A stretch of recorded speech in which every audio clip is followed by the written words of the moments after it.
Hello po mga dude sa lahat po ng mga Pisces. Sa mga bumabalik, maraming salamat po. Pati na rin po sa mga bago at mga cross-watchers. Pisces, ito po ang who. Okay, nagpapababa na. Ala, doble ang 8. Significant ang 88 or 888 or number 8, angel number 8. Meron kayong star, the star, major arcana at 8 of swords. Okay. So, tuloy lang natin ang shuffle.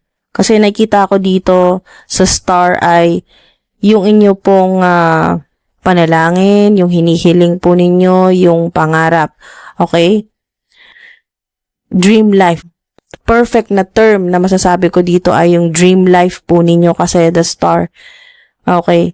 Maaring ito talaga yung dream life mo mula pa pagkabata. Dream life coming true. Dahil ito talaga yung gusto mo. Pero, sa nakikita ko dito sa 8 of swords, buhay po ninyo nagkaroon ng maraming problema, mga blockages. Pero, ang mensahe sa inyo ay, it seems like you're blocked, but you can still take a step. Ibig sabihin, may paraan pa. Kung kayo man po ay talagang hindi nakakawala sa anumang loop o karmic cycle ito or generational curse, may paraan. Okay?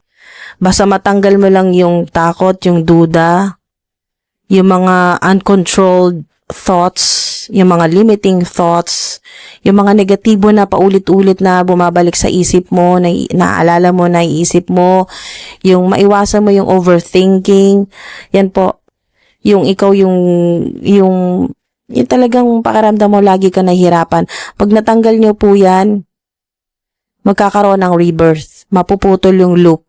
Or kung ito man po tinutukoy dito na utang loop, nandito na yung rebirth, nandito yung pagbabago, makakawala ka, makakalabas ka sa utang loop na ito. Ano man itong paulit-ulit na cycle na napakahirap makalabas, pero may paraan makalabas. Okay? Meron. At kung ito man po yung isa sa hinihiling mo or yung kasama sa dream life mo na wala nang mga ganitong mga problema, mga matitinding pagsubok o mga blockages sa buhay mo, dream life coming true. Matutupad pa rin yung inyo pong pangarap. Okay? Sa nakikita ko dito, abundance overflow ito. The star. Ayan o, all your dreams are coming true. Diba? All your dreams are coming true. Opportunities, renewal, faith, hope. Yun, kung hindi ka nawala ng pag-asa sa dami ng mga nangyari sa buhay mo, magkakaroon kasi ng rebirth dito eh. Sa napakaraming nangyari sa buhay mo na talagang parang ayaw mo na. Yun po. Parang pagod ka na, sawang-sawa ka na sa ganong paulit-ulit na senaryo, drama, toxicity, chaos sa buhay mo na hindi mo tuloy maiwasan mag-overthink, ma-frustrate, mapanghinaan ng loob, na magduda, na wag na magtiwala sa lahat ng mga nakakasalamuha mo. Mga dude, pag nakawala ka dyan, eto yun. Eto yun. Yung mga opportunities, magbubukas lahat yan. Unexpected help, magugulat ka na lang, ang daming tulong. Kahit hindi ka humingi ng tulong, may tutulong at tutulong sa'yo. Sa panahon na maaring hindi mo pa kailangan, pero may tulong na darating kung kailan mo kakailanganin. Wow, napakaganda na mensahe sa inyo. Kumbaga mga dude, ang Divine Universe may nakaredy na solusyon para sa'yo kahit hindi pa nangyayari. Dahil alam ng Divine Universe kung kailan mo kakailanganin. Okay? Ang tulong, wow, unexpected help. Kaya maaring may mga nangyayari sa'yo ngayon o may mga tao na makakasama mo na sa palagi mo sa ngayon hindi mo pa sila kailangan pero darating ang panahon na kakailanganin mo sila. Unexpected help. Nakaredy na sila pala yung magiging support system. Wow, Queen of Swords. Angel number 4. Pag dinoble mo yung 4, 8 din eh, oh. 8. Tatlo rin 8 po ninyo kung tutuusin, oh. Okay, pag dinoble yung 4, 8 din. Your clear communication expresses what's best for all. Wow. Kitang-kita dito na kayo po ay highly intellectual. Napakabilis po ninyo mag-isip. Napakatalas ng isip po ninyo, no? Quick. Wow. Talagang observant. Okay, observant po kayo. Hindi kayo yung nagsasalita agad. Kayo po yung maaring nananahimik sa isang tabi pero inobserba mo lahat. Okay? Pinag-iisipan mo bago ka magsalita. At magaling din yung inyo pong mga desisyon. Pinapakita dito na magkakaroon ka ng stability. Ang mensahe sa'yo ng Queen of Swords ay magkakaroon ka ng stability sa kung ano man yung ginagawa mo. Stable money, stable na pagkakitaan. Okay, money dreams. Nakikita ko dito sa Queen of Swords, ano man yung trabaho po ninyo or ano man yung pinagkakitaan ninyo sa ngayon, yung boss o CEO vibe. Big boss, lady boss, CEO, ganun po mga dude. Queen of Swords. High Priestess. Major Arcana to.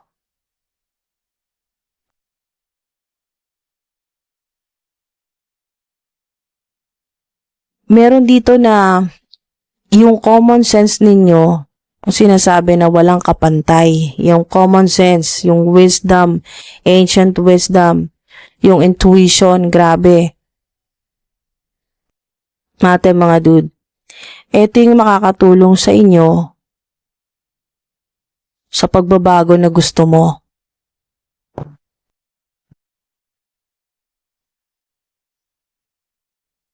Oo, di ba? Wow, victory, panalo. Yan po. Pwedeng literal na big wins po ito o public recognition sa ilan. Public recognition para sa lahat. Mga dude, public recognition para sa lahat po ito. Lahat po. Kahit hindi po kayo social media influencers. Pero kasama din po dito. Kasama din po talaga ang mga may mga online platform. Nasa media, ganyan po, entertainment. Yan po, may public recognition. At napakaganda nito dahil panalo talaga to.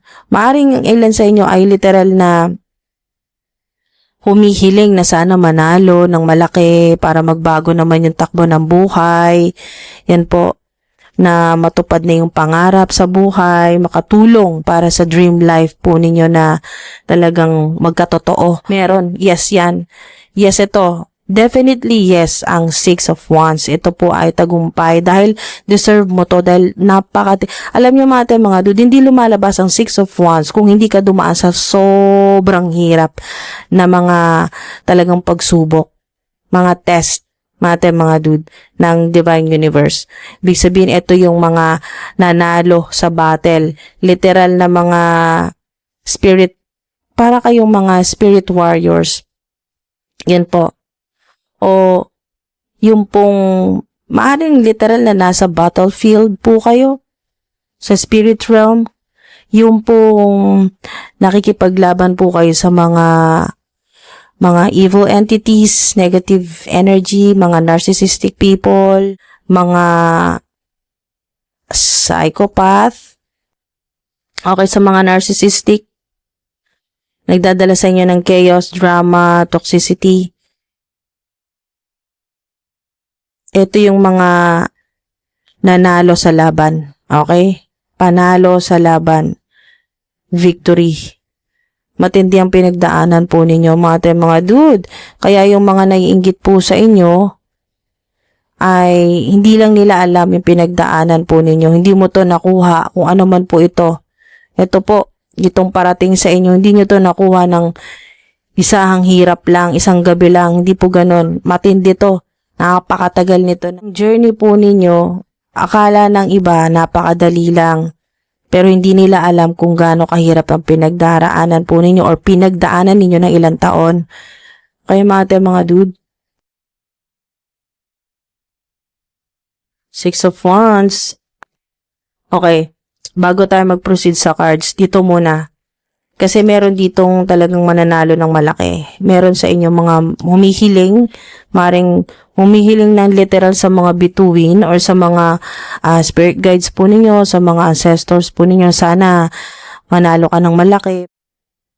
Matupad na yung pangarap mo. Makatulong. Kahit hindi man yan mismo yung napanalunan, at least makatulong doon. Mga dude, makadagdag na may sakatuparan mo na yung pangarap mo.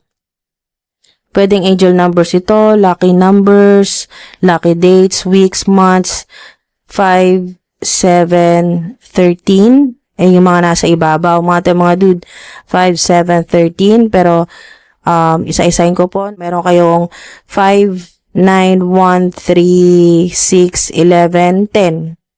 Meron kayong 7, 9, 1, 4, 5, 3, 13, 1, 19, 7, 15, 5, 18.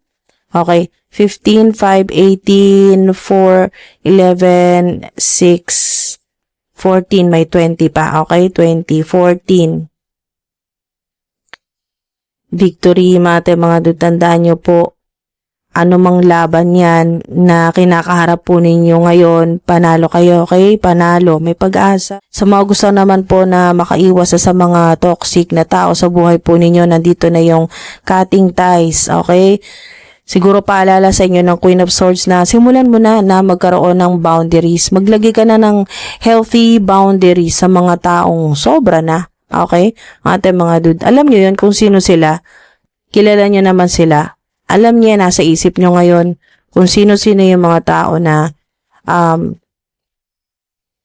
talagang nagpapahirap po sa inyo, nagdadala ng drama, ng toxicity, ng BS sa buhay po ninyo. BS, bullshit sa buhay po ninyo. Kung ang ilan naman po ay hindi ninyo kilala, kung kayo po ay public influencers, mga viewers na napaka-negative, ganun po, mga narcissist, mga maraming evil eye, at hindi ninyo alam, hindi ninyo kilala, hindi ninyo nakikita, kasi kayo po ay public influencers, yan po, nandito pa rin yung energy ng Queen of Swords, ng boundaries or ng protection, kaya wag po kayo mag-alala. Okay? Kung ano man yung ginagawa sa inyo, yung sinesend sa inyo ni evil eye, o ano mang witchcraft, o black magic, o hex, curse, kung ano man po yan, mga dude ay, or mga hateful words, mga ganun po, mga dude, ang Queen of Swords ay hindi lang basta pangputol ng mga toxic sa buhay po ninyo, bagay, tao, sitwasyon, yan po ay pang protection din po. So, yung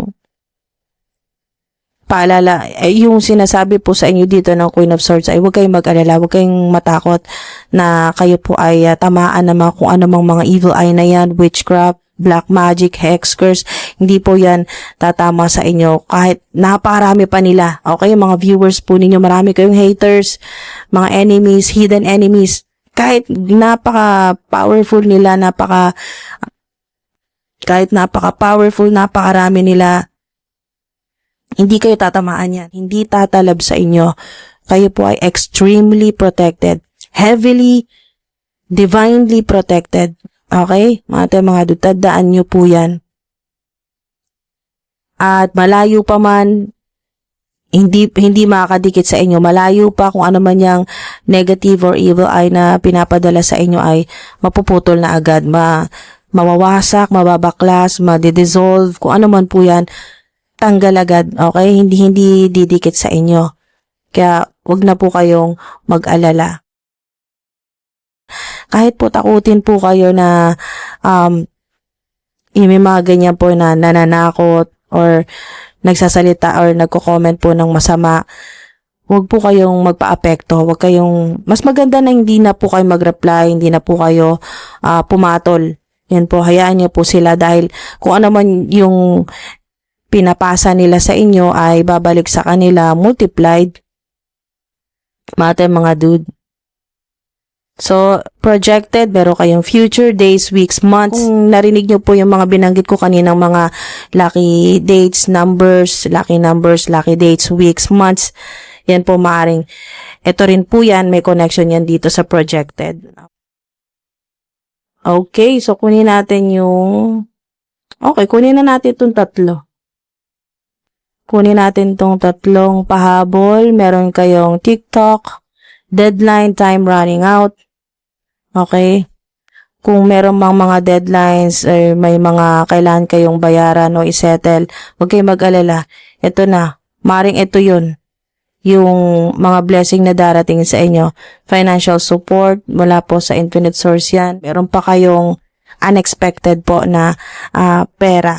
Nightlife. Meron kayong yun. Ito po, katulad po nito na take a risk, yan po yung mga nagbabakasakali po sa mga luck-based activities, raffle draws, games, yan po, gamble, take a risk, yan po ay confirmation yan sa mga nagbabakasakali na manalo.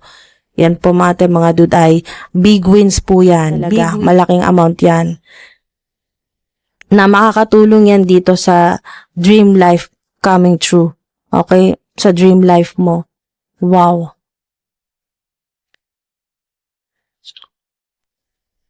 Mari din pong sign ito po, pahabol dito sa nightlife. Maring sign o confirmation din ito na, or clue. Sign or clue na darating yung hindi mo inaasahan na pera, malaking pera or malaking panalo. Or ito yung maswerte mong mga oras, okay? Yung gabi na, okay? Evening, gabi or pamadaling araw. Katulad po ng yung clue dito ay maaring simula alas 8, yan po, 8 p.m. hanggang 2 to 4 a.m. Hanggang madaling araw, mga dude.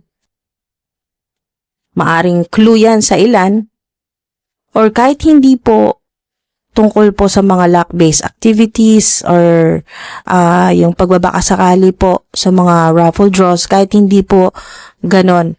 Kung halimbawa po meron po kayong mga sa business po ninyo or kung ano man po yung mga transactions po ninyo or pwedeng online or personal po, meron po kayong mga katulad ng agreement, proposal, mga ganyan po, mga dude. Sa mga ganong oras, evening po yung sinasabi dito, yung mensahe sa inyo dito.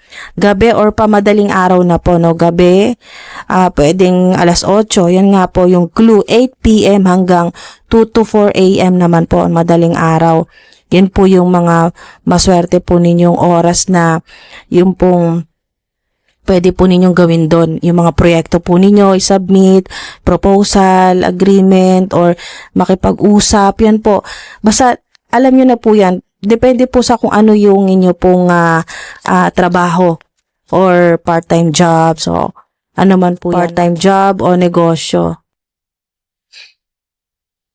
O, diba? It's up to you. It's up to you kung anong gusto mong gawin. May freedom ka, may free will ka. Yes, yan, soon. Hala, ang galing, oh. Diba? Yes, soon. Kung ano yung nasa isip mo ngayon, halimbawa, nasa isip po ninyo yung kung mananalo ka ba talaga ng malaki, totoo ba talaga yung big win, yes, soon ang sagot sa'yo.